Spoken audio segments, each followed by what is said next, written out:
Salut à toutes et à tous, c'est Manu pour la chaîne No Suicide Carp, j'espère que vous allez bien.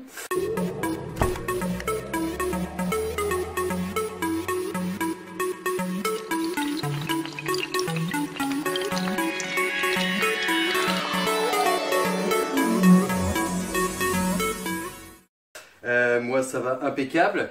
Donc aujourd'hui on va rouler des bouillettes. Et en fait j'ai effectué des petits changements en fait dans... j'ai eu une nouvelle idée pour les bouillettes. C'est que un jour quelqu'un a inventé une recette en se disant maïs, blé, soja. Voilà. Et donc derrière, à chaque fois qu'on fait des bouillettes, on prend comme mix de base maïs, blé, soja dans 90% des cas. Alors je pense que bon voilà, c'est parce que ça marche, mais c'est pas en soi une obligation. Et je me suis dit tiens, afin de diviser les coûts, parce qu'à un moment je voulais prendre des farines, voilà, je me suis renseigné à droite à gauche. On n'est pas sûr forcément de la fraîcheur des produits. Ensuite il faut penser à passer commande, on paye des frais de port, ta.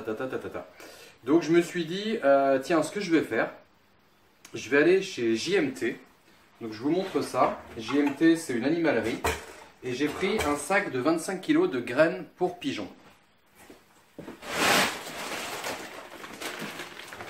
Voilà. Donc ce sac, donc 25 kg. Si je vous montre un petit peu ce qu'il y a dedans. Donc 25 kg, j'ai payé grosso modo 12,50 €. Donc on va faire simple, hein, ça revient à 50 centimes, à peu près 50 centimes le kilo de mix, quoi. Donc vous voyez, en fait on a des poids. Alors, attendez, je vais essayer de faire une focalise.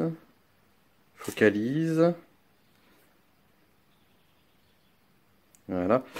Donc on a, vous voyez, on a des pois verts là, du maïs, du blé, pois chiches, j'ai l'impression, enfin, c'est pas mal.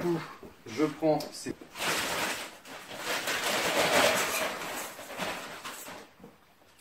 un contenant de bonnes petites graines dans leur enveloppe, tout nickel qui va bien, toute fraîche, que je mets là-dedans. Voilà, que je ferme. Et attention les oreilles.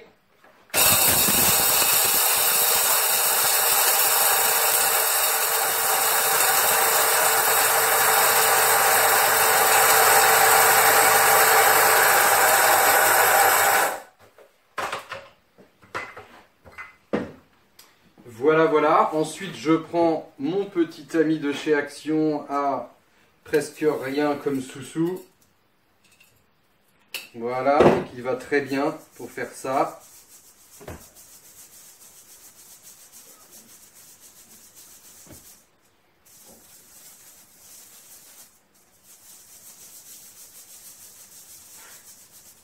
Voilà, ensuite je remets... Hop, ce qui me restait dans le seau, pareil, je remets dessus. Attention les oreilles, mais ça va faire moins de bruit quand même.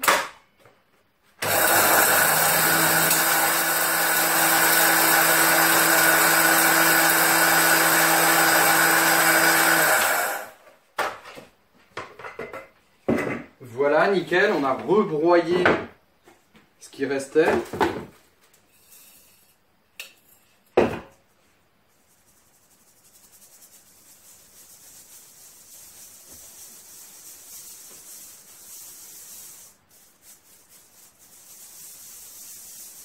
Voilà. Donc le restant, vous pouvez le garder pour le rebroyer, hein. Moi là, je vais plus en avoir besoin, je crois que j'ai assez de mix. Donc j'ai pris ceci à Action. Action, moins de 2 €. C'était pas indiqué la maille, alors j'ai mesuré au pied à colis si ça pouvait vous intéresser. Ça fait des mailles de 1,5 mm.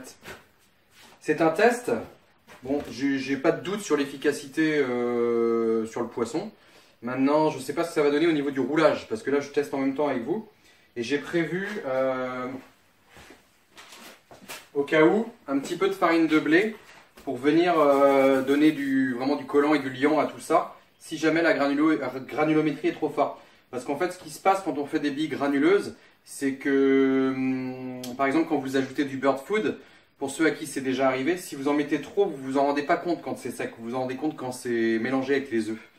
Donc là, je me doute que ça va être granuleux. Maintenant, on va voir ce que ça va donner. J'ajouterai de la farine de blé à la demande, voilà, pour apporter du serrant, on va dire, du liant. Voilà pour ça, on va mettre dedans de l'huile de Shenvi. Donc en fait, je vais mettre que ça en farine, je vais rien rajouter autrement. Je vais jouer sur ma base liquide, donc je vais mettre de l'huile de Shenvi. J'ai ma recette ici que j'ai notée vite fait. Donc pour mes 2 kg de mix de base, je vais partir dans l'idée d'un œuf pour 100 grammes pour avoir une base de départ. Et je vais ajouter mon mix doucement pour ensuite ajuster la consistance. Donc on va partir sur 20 œufs, un œuf pour 100 grammes. Une cuillère à soupe de sirop de sucre de canne. Sirop de sucre de canne. Voilà, c'est pas un sweetener, enfin c'est un sweetener si on veut, mais pas intense quoi, mais c'est pas grave. Je pense que les cartes pour moi, bon voilà, elles sont pas non plus hyper habituées au sucre, donc elles vont détecter théoriquement assez bien. Donc je vais mettre une cuillère à soupe pour 2 œufs, donc là ça va représenter 10 cuillères à soupe. Je vais tester le rhum Negrita de Eric Pitre. Parce que je voulais mettre de l'alcool, mais ça m'embête un petit peu d'utiliser mon eau de vie. Donc si ça marche bien, le rhum Negrita, why not? Donc là, le rhum Negrita, ça va être 1 ml par œuf, donc à peu près 20 ml. J'ai ma petite seringue, voilà, qui fait d'ailleurs 20 ml. Pour l'huile de Shenvi, j'ai regardé un petit peu sur internet pour voir quel dosage il préconisait. Alors c'était 50 ml max au kilo, donc j'ai réduit à 40. Ça me fait 2 seringues pour les 2 kilos, quoi. Donc enfin, ça me fait 4 seringues pour les 2 kilos, 40 ml au kilo, donc 80 ml puisque je pars sur 2 kilos. Et du sel. Je vais mettre du sel fin. Du sel fin, voilà. Ça va un petit peu conserver les bouillettes, ça va rehausser un petit peu tout ça. Je pense que c'est bien d'en mettre un petit peu. Donc là, je vais mettre une cuillère à soupe au kilo. Et ce sera tout. On va faire des bouillettes avec ça. On a une garantie de fraîcheur au niveau de la farine, puisque voilà, elle vient d'être broyée. Ça sent super bon. Et au moins, je sais que voilà, elle n'a pas pris la lumière, elle n'a pas pris... voilà, elle était enveloppée dans sa graine. Donc je vais vous faire une petite présentation aussi du restant du matériel. Enfin, je vais mélanger ma pâte avec un petit mélangeur, je vais vous montrer ça tout de suite. Donc ici, pour les fois où j'ai un peu plus à rouler en quantité, j'ai un petit truc de bricoler. Donc c'est-à-dire que je prends un seau que j'ai vissé, vous voyez à l'intérieur il y a 3 vis, sur un morceau de bois. J'ai ma visseuse au préalable bien chargée. Et j'ai ici un bout de tubiro que je mets sur mon embout mélangeur. Parce que sinon, si vous travaillez comme ça, votre mandrin à la longue, il ne va pas aimer. Donc c'est bien de tenir en fait la barre quand vous mélangez. Donc ça donne ça en fait. On monte dessus. Comme ça, quand la pâte durcit, bah, le seau il tourne pas. On tient ça. Voilà. On va le faire ensemble de toute façon. Et préparons notre base liquide. Donc je prends ma petite fiche. Je prends mes œufs top budget. Je vais donc mettre 10 œufs.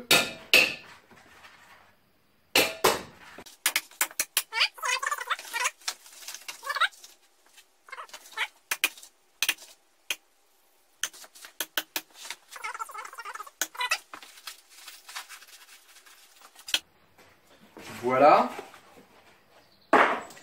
les cocos.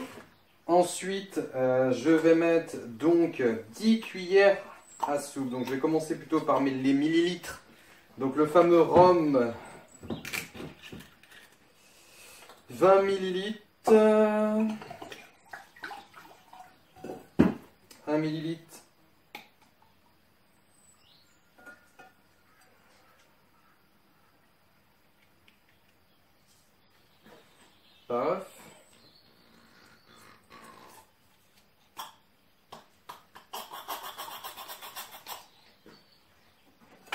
Voilà.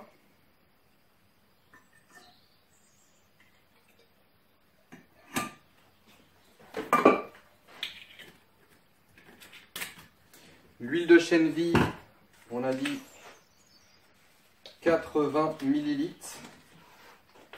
40 ml au kilo. Et on va faire pareil, ça va être plus simple.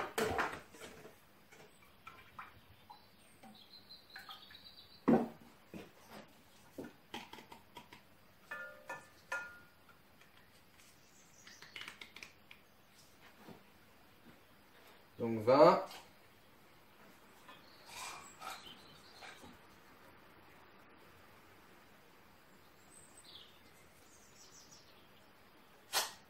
Quarante.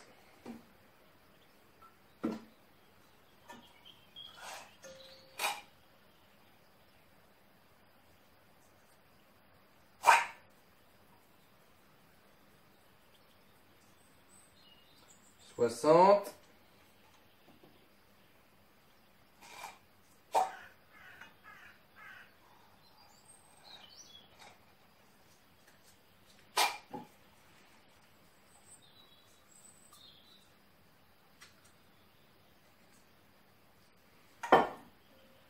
80.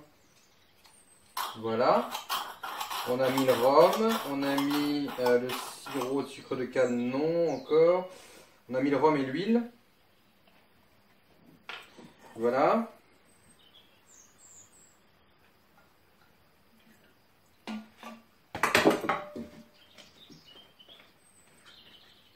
Le sirop de sucre de canne. Je vais aller chercher une cuillère parce que je suis pas préparé. Il y aura un coupure dans la vidéo. Donc le sirop de sucre de canne, j'ai dit que je mettais une cuillère pour 2 œufs, donc soit 10 cuillères là, puisque j'ai 20 œufs. 1, 2, 3, 4, 5, 6, 7, 8, 9, 10.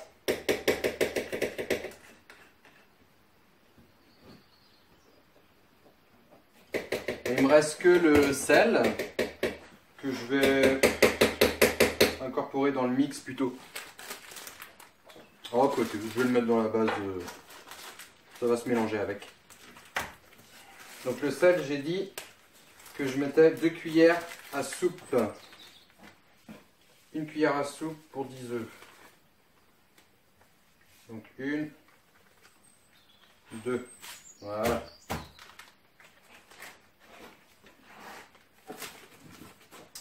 On va mélanger ça.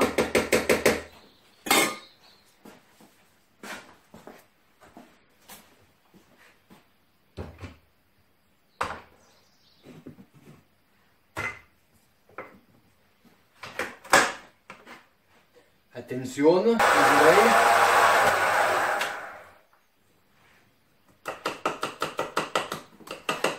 Émulsionne, émulsionne. Ça a tout émulsionné. Voilà, voilà. On sent bien l'huile de chèvre. Allez, on passe en mode réalisation de... Allez, c'est parti. Vous allez peut-être pas trop voir ma tête, mais c'est pas grave, vous la voyez assez. Donc je vais mettre ma base liquide dedans. Voilà. Bon, les coquilles d'œufs, il y en a plein de fond. Il y en a déjà une partie qui est tombée dedans. Je ne vais pas en rajouter, ça va déjà être assez fort granuleux. Voilà. Je vais prendre ce petit contenant pour faire mon mélange.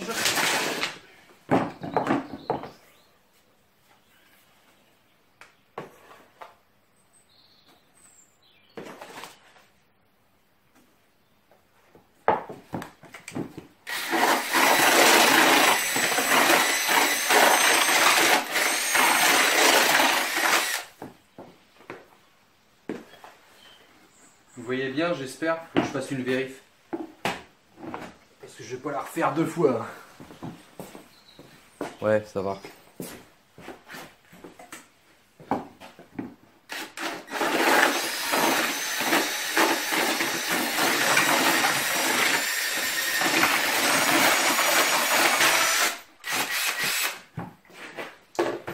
là, on commence à avoir quelque chose, mais je sens que c'est quand même pas mal granuleux. C'est vraiment là qu'on s'en rend compte. Donc, je vais mettre de la farine de blé. Je vais mettre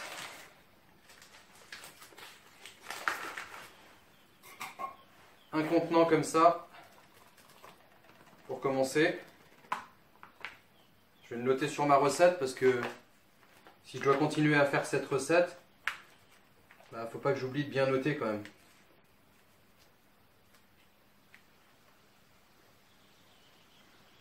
Parce que là, je la fais one again avec vous, mais je la referai après sûrement. Voilà.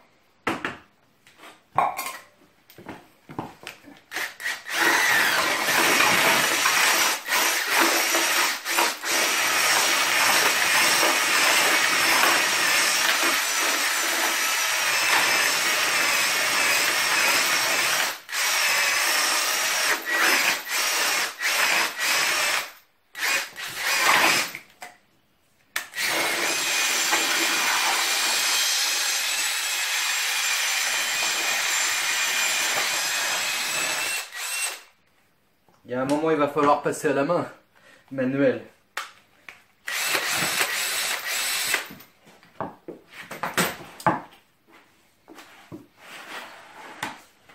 Mais bon, ça fait déjà gagner du temps. Hein.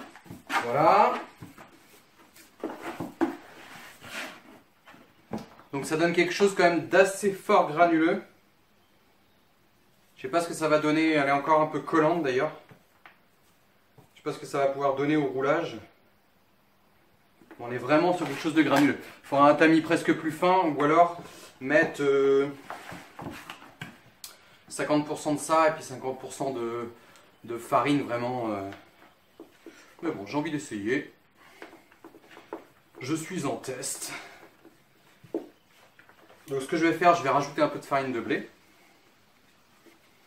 Un deuxième contenant comme ça ça ferait un contenant, même Gooding, pour 10 œufs. Bon voilà, fin de roulage, enfin fin de roulage, fin de pétrissage. Donc ça me plaît beaucoup mieux avec la farine de blé, hein. C'est déjà beaucoup plus, on sent qu'il y a cette fameuse souplesse un petit peu qui va aider pas mal au roulage et à maintenir tout l'ensemble. Donc pour moi là c'est pas mal. C'est pas mal. On va passer au mode roulage. À toutes. Bon, j'ai commencé les galettes et un petit peu les bouillettes aussi. Vous voyez, pour faire des petits tests avant. Parce que en fait ma pâte, quand j'ai vu, je vais vous montrer de près. Voilà, un peu la texture. J'espère qu'elle va me faire une focalise. Voilà. Vous voyez, c'est une pâte qui est très granuleuse en fait. Il y a, je sais pas comment dire en fait. C'est surtout au toucher qu'on s'en rend compte qu'il y a beaucoup de grains quoi. Donc en fait, ça demanderait, je pense, à être modifié par un peu plus de farine. Voilà, peut-être que mon mix de base, il faut que je lui ajoute quand même un peu de farine autre. Voilà, ça demande à être un petit peu, on va dire, peaufiné. Hein, on travaille sans filet là. Hein. Alors, voilà. Donc après, je vais faire toutes mes galettes. Je vais vous épargner le truc pour éviter de faire une vidéo trop longue. Pour ceux qui ne savent pas comment se font les boudins et tout ça, bon, on va en faire un ensemble. On va en faire un ensemble. Une galette plus les boudins.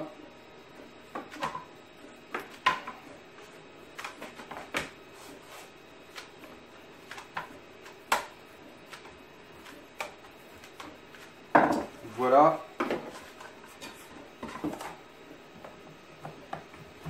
Voilà.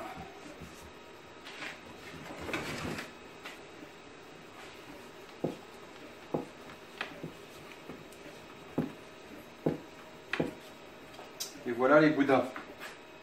Et vous voyez déjà ça casse. Alors, ma crainte c'est que également au séchage elle casse. Donc si c'est le cas, je vais surveiller et je les mettrai au congèle direct. Comme c'est pour de l'amorçage. Peut-être le sachet pour pêcher, je le mettrai sous vide pour bien compresser les bouillettes. Et les sachets d'amorçage, je les mettrai au congèle. Voilà, bon allez, je continue à table. Bon allez, on reprend. Papa est passé me voir. tout à l'heure, j'ai emmené Augustin à un anniversaire. Vais-je réussir à rouler mes bouillettes? Déjà que je suis dans la difficulté. Alors je vais vous expliquer pourquoi je suis dans la difficulté. Vous voyez, donc elles sont jolies, il n'y a pas de problème. Hein. Voilà, il y a des plus grosses que je les ai roulées à la main, celles-là, avec les chutes. Mais je suis dans la difficulté parce que, voyez-vous, en fait, ma base est bien trop granuleuse, quoi. Bien trop granuleuse. Alors je vais essayer de vous montrer comme ça les bouillettes. On va faire une focalise. Hop, donc vous voyez, c'est beau, hein, comme ça fait pas, ça fait granuleux, mais ça fait, merde, ça fait bouillettes qu'on a déjà vu dans le commerce, quoi. Il y a nos Susai pour ça, hein. Mais je vais vous montrer les boudins maintenant. Vous allez voir, je ramasse ma petite bouillette. Donc je vais vous montrer les boudins. Déjà on voit qu'ils cassent à moitié. Hop, hop. Malgré l'ajout de farine de blé, on est quand même sur quelque chose, focalise, voilà, on est quand même sur quelque chose de très granuleux. Alors le problème, c'est que la machine, une fois qu'il est cisaillé, bah, elle le roule bien, mais elle a du mal à le cisailler. Eh oui, il y en a qui vont me dire, ouais Manu, il faut faire une demi-lune en échancrure dans les cylindres, ici, oui, pourquoi pas, mais sauf qu'il y a un danger pour les doigts. Et moi, comme je la vends, cette petite machine, je ne veux pas que quelqu'un se blesse. Donc, je vous montre. Vous voyez? Le boudin, il part pas. Alors, ce qu'il faut faire, bah, c'est un peu l'aider. Voilà. Donc, c'est là que le moteur, bah, c'est bien, hein, parce que sinon, ce serait la misère. En plus, à causer tout à l'heure, je pense que mes boudins, ils sèchent. Alors, je me suis pris un petit bout de tube comme ça, là, pour... un petit bout de tube, pas du héros 2V, en fait c'est du câble pour l'électricité, j'ai enlevé le truc dedans, ça me sert à pousser si besoin. Donc on continue. Je reprends un autre boudin, voilà. Hop, et si je l'aide un peu, voilà, bah ça part quoi. Alors heureusement, là je vais faire un gros coup de pub pour mon moteur, heureusement qu'il y a le moteur, parce que s'il fallait tourner la manivelle et pousser en même temps, bah là, ça serait la misère. Autant dire que je crois que j'aurais abandonné la pâte, ça aurait été du gaspillage.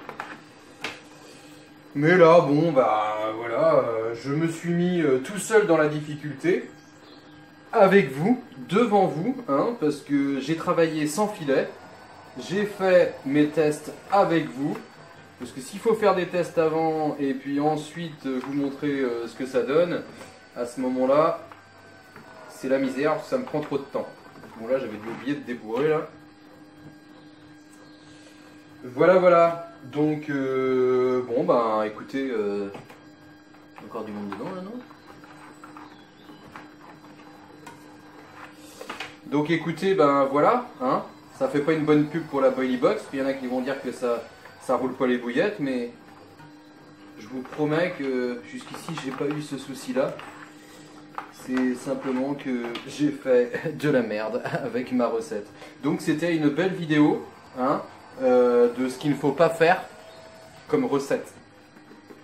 Si, soyons honnêtes, je pense que c'est quelque chose que je vais développer en fait. Pour moi perso, hein, je veux dire. En fait, je vais mettre plus de farine, voilà, que je vais acheter à côté. J'aurais aimé ne pas avoir à faire ça, j'aurais aimé utiliser que ça. Mais bon, il faut se rendre à l'évidence. Ça pose problème. Donc, bah on continue quand même. Je vous montre encore un petit peu. Parce que j'aime bien ce moment, moi, roulage. C'est dommage quand la pâte elle est un petit peu moins granuleuse. Un peu plus recette de bouillette, quoi. Et ben, c'est agréable de les voir passer comme ça. C'est l'étape sympathique. Mais là... Là, Manu, tu as merdé. Tu as merdé, Manu. Tu as merdé. Avec ta recette de merde. Mais on va quand même essayer de faire du poisson avec, hein. Parce que tant qu'à faire, maintenant qu'elle est faite... Voilà. Alors on disait avec mon papa tout à l'heure quand il est passé, il faudrait presque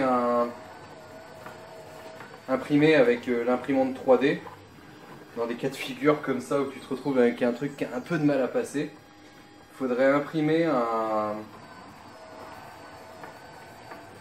une sorte de fausse main. Enfin, une fausse main. Je m'entends. Un truc avec une poignée par exemple, et puis en fait qui vient, qui aurait des demi-ronds comme ça, mâles si on veut, et en fait ton boudin, au début, tchac, tu le pousses un peu, une fois que c'est cisaillé, boum. Parce que ça, faut être honnête, c'est une recette que vous ne trouverez pas dans le commerce, parce que c'est inroulable quoi. Si à la table à rouler, je pense que ça peut le faire, parce que y a pas besoin, vous voyez bien qu'elle se roule quand même. Mais une rouleuse, comme la Boilie Box ou les autres, c'est des machines qui ont besoin à un moment donné que le boudin soit assez tendre pour être entraîné, quoi. Donc, comme généralement dans le commerce, c'est des machines de ce style, en plus gros bien sûr, ils s'embêtent pas avec des recettes comme la mienne là. Hein. Mais bon, comme vous voyez, je vous parle, je me dis, oh bah Manu, elle est pas terrible ta recette, enfin elle est pas terrible. Sur le papier, moi je la trouve sympa, hein, au niveau comment, ingrédients pour le poisson et tout, je pense que ça peut le faire. Maintenant, au niveau aspect technique de roulage, j'ai fait mieux déjà, j'ai fait mieux. Mais ça part quand même. Hop. Bon bah voilà, on va cuire, hein. Ça va pas tarder à bouillir. Donc bah voilà, elles sont belles, hein, des petites bouillettes, malgré tout. Hein. Donc avec un petit peu de difficulté pour les rouler, dû justement à cette très très forte granulométrie. Bon bah voilà, on n'est pas sur une recette classique non plus. Maintenant, j'avais pas envie de faire des tests avant et puis voilà, se dire oh merde, je vais pas leur montrer ça et tout. Hein. Moi, je travaille sans filet. Hein, tests et vidéos font bon ménage, je trouve. Ça fait d'une pierre deux coups. Je perds pas de temps. En même temps, bah, comme ça, si vous êtes dans la difficulté, parfois, bah, au moins vous avez, voilà, vous voyez que moi aussi, je peux être dans la difficulté. Et quelle solution j'apporte ou voilà comment je m'adapte. Donc là pour le coup je me fais pas d'illusions quoi, c'est vraiment la texture de la pâte qui pêche quoi. Je vais l'améliorer, je vais essayer d'apporter un peu plus de finesse, peut-être soit avec garder toujours la même base mais passer dans un moulin à café par exemple, essayer de vraiment sortir une farine quoi. Et diviser moite-moite pour avoir quand même un peu de granulométrie histoire d'eux quoi. Voilà, d'habitude je roule pas granuleux mais je me dis tiens allez on va changer, j'aime bien changer. Et puis voilà, alors, donc je vais amorcer avec, et je vais couper ça avec de la Tiger. Et la Tiger justement on m'a demandé comment je la cuisais, donc moi je la mets 72 heures à tremper avec sa dos au-dessus à peu près dans un seau. Au bout de 3 jours, elle a bien gonflé. Après, je mets de l'eau comme ça. Je mets mes Tiger dans ma gamelle. Je mets de l'eau par-dessus, ça d'eau. Je mets à chauffer. Quand ça bout, j'attends 20 minutes. Je compte 20 minutes à partir de l'ébullition. J'éteins le feu. Je mets les Tiger dans un seau hermétique, directement chaude comme ça et tout, sortie de la gamelle avec l'eau et tout. Et le lendemain, elles sont sirupeuses, quoi. Elles sont grasses. Dès le lendemain, ça commence à bien prendre.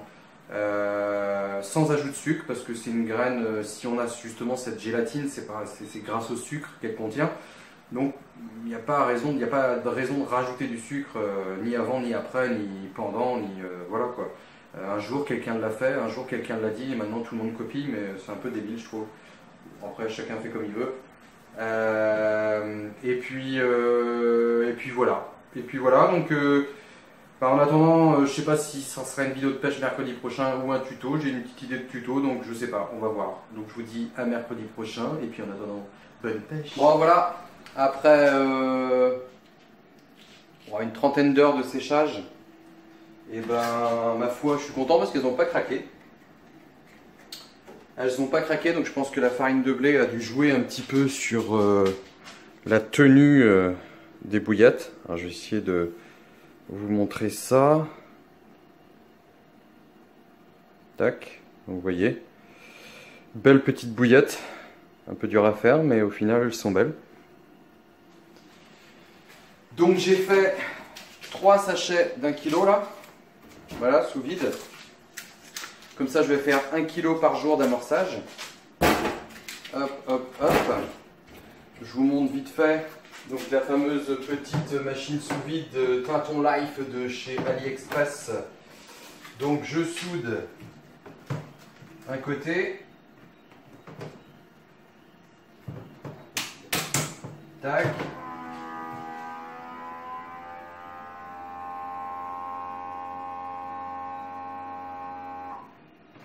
Voilà. Donc j'ai un côté de soudé. Vous voyez ici le petit trait là. Tac. Après bah là j'ai capté ma longueur hein, par rapport aux autres. Là, normalement il me reste 1 kg. Je sais pas si j'ai bien pesé. Si c'est ça, tout juste 1 kg. Donc j'ai 4 kg au total. Donc je vais avoir 1 kg, donc je mets ça dedans après. Voilà.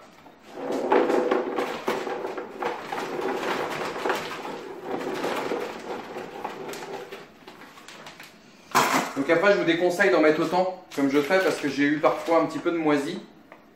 Je pense que c'est parce que j'en mets trop. Mais bon, j'ai envie d'optimiser mes sachets, alors je fais comme ça. Voilà. Hop, hop.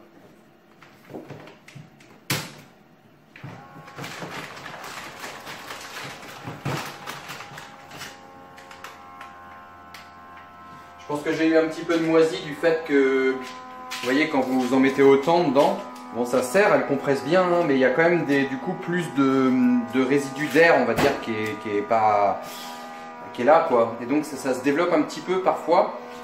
Ici, c'est pas des bouillettes carnées ni rien, donc je pense pas que ça va avoir tendance à moisir, mais puis bon, je vais les utiliser rapidement. Donc voilà, tac, tac, hop, et voilà, toc, toc, et toc.